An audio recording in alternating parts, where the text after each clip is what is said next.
Today I will be showing you how to add RAM as being one of the easiest upgrades for desktop computers, especially for the older ones that are lacking in performance.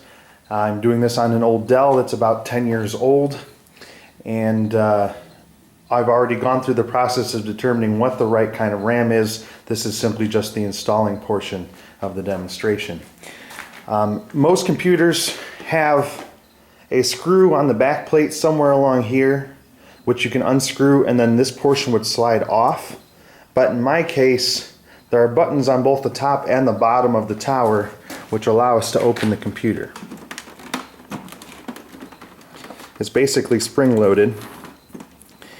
It actually makes it a little more difficult to open because it's kind of like you need a third hand to get it there.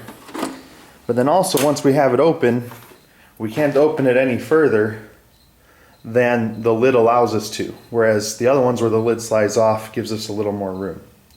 So now we need to find where the RAM is. The RAM is contained or located on the motherboard, and it's in either a pair or two pairs of slots about 5 inches long, and they are right here. So I'm going to zoom in on that for you. There are cords and things in the way, and we're going to scoot those out of the way.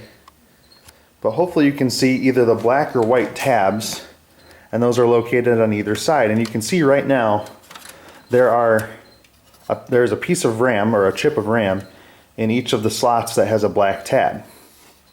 The reason why they're separated like that is because those are the ports which correspond with each other. You always want to upgrade RAM in pairs if at all possible,